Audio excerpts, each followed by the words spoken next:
মুখ্যমন্ত্ৰী ডক্টৰ হিমন্ত বিশ্ব শৰ্মা পুনৰ মুখ্যমন্ত্ৰী হোৱাৰ কামনাৰে যোৰহাটত যুৱকৰ ব্যক্তিক্ৰমী প্ৰচেষ্টা সমাজকৰ্মী মহেন্দ্ৰ চেত্ৰীৰ অন্ন ত্যাগেৰে অন্নখন ধৰ্মঘট পালন মুখ্যমন্ত্ৰীৰ মংগল কামনাৰে ভাদ মাহত ধৰ্মীয় অনুষ্ঠান দৰ্শনৰ সিদ্ধান্ত উল্লেখযোগ্য যে এজন ব্যক্তিৰ চিন্তাধাৰা আৰু তেওঁৰ কৰ্মৰাজিত আপ্লুত হলে কিমানজন ব্যক্তিয়ে নিজৰ সৰ্বস্ব পৰিহাৰ কৰি কিবা এটা বস্তু ত্যাগ কৰিব পাৰে হয়তো সেইজন ব্যক্তিৰ কৰ্মৰাজিত সকলো আপ্লুত হৈ শ্ৰদ্ধা সহকাৰে সন্মান জনাব যদিও কোনোজনেই নোৱাৰিব তেনে ত্যাগ কিন্তু শেহতীয়াকৈ ৰাজ্যৰ দূৰদৰ্শী মুখ্যমন্ত্ৰী ডক্টৰ হিমন্ত বিশ্ব শৰ্মাৰ কৰ্মৰাজিত আপ্লুত হৈ তেওঁৰ চিন্তাধাৰাক সন্মান জনাই ৰাইজৰ বাবে কৰি অহা পদক্ষেপ আৰু আগন্তুক সময়ত তেওঁ পুনৰ মুখ্যমন্ত্ৰীৰ আসনত অধিষ্ঠিত হোৱাৰ বাবে নেদেখাজনৰ ওচৰত প্ৰাৰ্থনা জনাই যোৰহাটত এজন ব্যক্তিয়ে পালন কৰিছে অনৰ্খন ধৰ্ম আৰু তেওঁ ত্যাগ কৰিছে অন্ন মুখ্যমন্ত্ৰী ডাঙৰীয়াৰ হৈ 3 মাহ আগতে মই ভাবি থৈছিলোঁ যেহেতু পবিত্ৰ মাহ আমাৰ হিন্দুৰ পবিত্ৰ মাহটো শাওণ মাহ আৰু সেই শাওণ মাহ দিনৰ পৰাই তেখেতৰ মংগল অৰ্থে আৰু তেখেতৰ দীৰ্ঘ আয়ু কামনা কৰি অসমৰ ভৱিষ্যতৰ ক্ষেত্ৰত উঠি অহা নৱবৰ ছাত্ৰ ছাত্ৰীৰ কাৰণে ভৱিষ্যতৰ ৰাখি যোৱা তেখেতৰ চিনখিনি তেখেতক সুঁৱৰি যে তেখেতৰ ভৱিষ্যতত অসমখনৰ কাৰণে এটা সুন্দৰ বাতাবৰণ তেখেতে সৃষ্টি কৰিব সেই উপাততে এই মই শাওণ মাহতে অন্ন ত্যাগ কৰিছোঁ তেখেতে ভৱিষ্যতৰ 26লৈকে যেতিয়ালৈকে মুখ্যমন্ত্ৰী নহয় এই মোৰ অন্নখন ত্যাগ কৰিছোঁ সেইকাৰণে সবে ৰাইজে আমাৰ কাৰ্যকৰ্তাসকলে জ্যেষ্ঠসকলে কনিষ্ঠসকলে আই মাতৃসকলে প্ৰত্যেক দিনে মোক যিটো সঁহাৰি দিছে প্ৰত্যেক দিনে মোক আহি তেখেতলোকে আহি সঁহাৰি কৰিছে যেনে জনে পাইছে তেনেকৈ মোক আপেলেই হওক কলেই হওক ফল ফুলেই হওক আহি তেখেতলোকে মোক দিছে সেইকাৰণে অসমৰ মুখ্যমন্ত্ৰী ডাঙৰীয়াৰ ভগৱানে শক্তি দিয়ক শক্তি তেখেতে যুদ্ধ কৰি আছে আৰু শক্তি দিয়ক তেখেতক ভগৱানে সেইকাৰণে মই আজি অন্ন ত্যাগ কৰিছোঁ মুখ্যমন্ত্ৰীগৰাকী কোনবোৰ কামে আপোনাক বিশেষভাৱে অনুপ্ৰাণিত উঠি অহা নৱবৰ ছাত্ৰ ছাত্ৰীৰ কাৰণে যিখিনি কাম কৰিছে অসমখনৰ কাৰণে জাতিৰ স্বাৰ্থৰ ক্ষেত্ৰত তেখেতে বহু কামখিনি কৰিছে সেইখিনি কামৰ কাৰণে মই অনুপ্ৰাণিত হৈছোঁ সেইটো মোৰ ব্যক্তিগত স্বাৰ্থ মোৰ তেখেতৰ লগত লেনা দেনা কোনো নাই মই আঁতৰৰ পৰা তেখেতক ভগৱানৰ ওচৰত সদায় দিন প্ৰাৰ্থনা কৰি আছোঁ তেখেতৰ মংগল হওক তেখেতৰ ভগৱানে যাতে শক্তি দিয়ক তেখেতে অসমখনৰ কাৰণে এটা সুন্দৰ নিকা ভাৱমুক্তি তেখেতে অসমখনক যাতে সুন্দৰ ফালে লৈ যায় গতি কৰে সেইটোৱে মই আশা কৰিছোঁ যি অসমত উচ্ছেদ চলি আছে মুখ্যমন্ত্ৰীগৰাকী নিৰ্দেশত কি ক'ব চব উচ্ছেদটো তেখেতৰ এইটো এটা কথা হ'ল উচ্ছেদৰ কথাৰ কাৰণে কোনোবাই যদি কিবা ভাবিছে সেইটো হ'লে কিন্তু কোনোবাই যদি বেয়া দেখিছে বেয়া ভালটো আমি চাব লাগিব কিন্তু অকল বেয়াটোৱে চালেতো নহ'ব আমি ভালটোও চাব লাগিব ক'ত ভাল হৈ আছে কাৰণ কেলে যদি মই ক'ৰবাত ক্ষতি কৰিছোঁ মোৰ নিজৰ গাটো চাব লাগিব যে মই ক্ষতি কৰিছোঁ যদি ক্ষতি নকৰি কাৰোবাৰ যদি শিলগুটি গাত পেলাওঁ কাৰোবাক যদি মই তুচ্ছিত আচিচিল্য কৰোঁ তেতিয়াহ'লে তেনেকৈতো নহ'ব কাৰণে তেখেতে মই দৃষ্টিত ভাবিছোঁ ভাল কাম কৰিছে কোনো বেয়া কাম কৰা নাই উঠি অহা নৱবৰ ছাত্ৰ ছাত্ৰীৰ কাৰণে ভৱিষ্যত অসমখন ৰাখি যাবলৈ কাৰণে নিকা সৃষ্টি কৰি থৈ যাব তেখেতে মোৰ এইটো ভাৱধাৰণাই মই এনেকৈ অন্নখন ত্যাগ কৰিছোঁ আৰু বিধানসভা ইলেকশ্যনলৈ আৰু 7 মাহ বাকী আছে বা 7 মাহৰ পিছত বিধানসভা ইলেকশ্যন হোৱাৰ পিছত তেতিয়ালৈকে আপুনি অন্ন গ্ৰহণ মই অন্ন কোনো কাৰণ গ্ৰহণ নকৰোঁ কাৰণ 21 দিন মই আজি 22 দিনত ভৰি দিলোঁ আৰু মই শাওণ মাহ শেষ হ'ব কাইলৈ তাৰপিছত আমাৰ পৰৱৰ্তী ভাদ মাহ যিহেতু মই গুৰুজনৰ তিথি মহাপুৰুষ শ্ৰীমন্ত শংকৰদেৱৰ তিথি সেই তিথিৰ পৰা প্ৰথমে আমাৰ বৰভেটি অসমৰ বিখ্যাত বৰভেটি তেখেতৰ হৈ আমি শৰাইখনি দিম তাৰপিছত আমি অসমখনৰ কাৰণে যি তীৰ্থ আছে ত'ত ভ্ৰমণ কৰিম তেখেতৰ হৈ এখন শৰাই দিম উল্লেখযোগ্য যে মুখ্যমন্ত্ৰীগৰাকীৰ মংগল কামনা কৰি অন্নখন ধৰ্ম পালনেৰে অন্ন ত্যাগ কৰা ব্যক্তিজন যোৰহাট জিলাৰ উপকণ্ঠৰ উত্তৰ পশ্চিম যোৰহাটৰ শোলমৰাৰ মহেন্দ্ৰ চেত্ৰী অঞ্চলটোৰ 44 নং মধ্য সৰুচৰাই গাঁও পঞ্চায়তৰ 6 আৰু 7 নং গাঁও সভাৰ ভাৰতীয় জনতা পাৰ্টিৰ 24 নং বুথ সমিতিৰ সম্পাদক মহেন্দ্ৰ চেত্ৰীৰ এই অন্নখন ধৰ্মই আজি 21টা দিন অতিক্ৰম কৰিলে এই দিনকেইটাত মহেন্দ্ৰ চেত্ৰীয়ে কোনো ধৰণৰ অন্ন গ্ৰহণ নকৰি ধৰ্মীয় কাৰ্যসূচীৰ মাজেৰে কেৱল ফল-মূলৰ আহাৰ গ্ৰহণ কৰি দিনেনিশে মুখ্যমন্ত্ৰীগৰাকীৰ বাবে নেদেখাজনৰ ওচৰত প্ৰাৰ্থনা জনাই আহিছে অসমৰ ৰাইজে আজি চাই আছে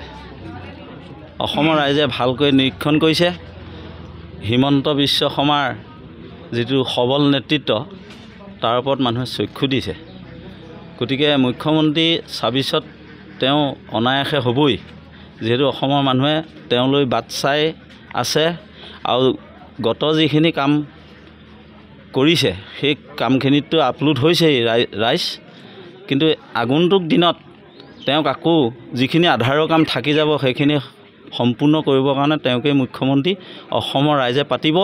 আৰু আমি দলীয়ভাৱেও তেওঁৰ কথা আমি চিন্তা চৰ্চা নকৰা নহয়, আমি কৰি আছোঁ। খালি তেওঁ এতিয়া এটা মহান কাম কৰিছে, বাকীখিনি উন্নয়ন কাম কৰিছেই। উন্নয়নৰ মাজতে যিটো আমাৰ ছাত্ৰ আন্দোলন হৈ ৮৫৫জন শ্বহীদ হৈছিল, সেই শ্বহীদৰ কেঁচা তেজৰ মূল্য তেওঁ প্ৰদান কৰিবৰ কাৰণে যিটো উচ্ছেদ অভিযান আৰম্ভ কৰিছে, সেই উচ্ছেদ অভিযানত আমি ভগৱন্তৰ ওচৰত আমি সকলো ৰাইজে অসমীয়া জাতিয়ে আমি প্ৰাৰ্থনা জনাইছোঁ, তেওঁক ঈশ্বৰে শক্তি দিয়ক আৰু তেওঁক দীৰ্ঘায়ু কৰক, আৰু তেওঁ যাতে আমাৰ অসমীয়া জাতিটোক এই উচ্ছেদ অভিযানটো কৰি নিষ্কণ্টক কৰে তাৰ প্ৰতি ভগৱানৰ ওচৰত প্ৰাৰ্থনা জনাইছোঁ। ইতিমধ্যে অন্নক্ষণ ধৰ্ম পালন কৰা মহেন্দ্ৰ ছেত্ৰীৰ বাসগৃহত আজি অঞ্চলটোৰ ৰাইজৰ লগতে বুথ সমিতিৰ বিষয়ববীয়া আৰু সদস্যসকল উপস্থিত হৈ সহযোগিতা আগবঢ়াই ধৰ্মপ্ৰাণ ব্যক্তি পবিত্ৰ দত্তই নেদেখাজনৰ ওচৰত এগছি বন্তি প্ৰজ্বলন কৰাৰ পাছতেই মুখ্যমন্ত্ৰীগৰাকীৰ চিন্তাধাৰাৰ সম্পৰ্কে আলোকপাত কৰি অনাগত দিনত পুনৰ মুখ্যমন্ত্ৰীৰ আসনত ডক্টৰ হিমন্ত বিশ্ব শৰ্মা অধিষ্ঠিত হোৱাৰ কামনাৰে ৰাইজৰ পক্ষত থাকি কাম কৰি যোৱাৰ আশা প্ৰকাশ কৰে। ইফালে মহেন্দ্ৰ ছেত্ৰীয়ে অহা ভাদ মাহত মুখ্যমন্ত্ৰীগৰাকীৰ মংগল কামনা কৰি অন্নক্ষণ ধৰ্ম পালনেৰে ৰাজ্যৰ ধৰ্মীয় অনুষ্ঠানসমূহ দৰ্শন কৰি এভাগীকৈ শৰাই আগবঢ়োৱাৰ সিদ্ধান্ত লোৱাৰ লগতে ডক্টৰ হিমন্ত বিশ্ব শৰ্মা পুনৰ মুখ্যমন্ত্ৰীৰ আসনত অধিষ্ঠিত হোৱাৰ পৰ্যন্ত অন্ন ত্যাগ কৰা বুলি মহেন্দ্ৰ ছেত্ৰীয়ে জানিবলৈ দিয়ে। আলোচনা হৈছিল, দলীয়ভাৱে আলোচনা হৈছিল। এই ক্ষেত্ৰত মোৰ নিজৰ ভাতৃস্বৰূপ মহেন্দ্ৰ ছেত্ৰী, নিজৰ মোৰ দাদা হিচাপে মানে এই ক্ষেত্ৰত আমাৰ লগত আলোচনা কৰোঁতে কৰিছোঁ, কিন্তু গাৰ নুম শিৱৰি যোৱা দৃশ্য। আমি সাংবিধানিক হিচাপে যদি চাওঁ, ব্ৰত, বিৰত, বৰত, তেওঁ তিনিওটাই একে বুলি ক'লেও বেয়া নহয়। যিহেতু ব্ৰত মানে হ'ল প্ৰতিজ্ঞা কৰিছে যে যি পৰ্যন্ত হিমন্ত বিশ্ব শৰ্মা পুনৰবাৰ ২৬ৰ মুখ্যমন্ত্ৰী নহ'ব সেই পৰ্যন্ত তেওঁ অন্ন গ্ৰহণ নকৰে। দ্বিতীয়তে বিৰত, অৰ্থাৎ তেওঁ অন্নৰ পৰা আঁতৰত থাকিব। আৰু তৃতীয়তে বৰত, তেওঁ যিটো আহাৰ আমাৰ যিটো খাদ্য, সেই খাদ্যটো তেওঁ গ্ৰহণ নকৰে। যাই কি নহওক, তেখেতক ভগৱানে কৃপা কৰক, ভগৱানে শক্তি দিয়ক। এতিয়া তেখেতৰ ভগৱানৰ বাহিৰে গণতন্ত্ৰ নাই, যিহেতু তেওঁ সিদ্ধান্ত ল'লে, স্থিৰ সিদ্ধান্ত ল'লে। আজি ২১ দিনত ভৰি দিলেহি, আজি ২২ দিনত ভৰি দিলেহি, আৰু ৮ মাহ সময় বাকী আছে। আমি দিন হিচাপে যদি চাওঁ, ৮ × ৩ = ২৪, ২৪০ দিন আছে। গতিকে পাৰ হৈছে মাত্ৰ ২২ দিন আৰু ২৪০ দিন আছেই। যে কি নহয়, তেওঁ শক্তি দিয়ক, ভগৱানে কৃপা কৰক। আৰু আমি ভাবিছোঁ হিমন্ত বিশ্ব শৰ্মাৰ যি নেতৃত্বত অসমখন এটা সুস্থ সবল নেতৃত্বত চলি আছে, সেই চলি যাতে পুনৰবাৰ যাতে মুখ্যমন্ত্ৰীৰূপে শপত গ্ৰহণ কৰক, অসমখনৰ উন্নতি পথত যাওক, তাৰে আমি কামনা কৰিছোঁ। গতিকে আমি এই যিটো অন্নক্ষণ পালন কৰিছে, সেই অন্নক্ষণৰ প্ৰতি যাতে মাননীয় মুখ্যমন্ত্ৰী মহোদয়েও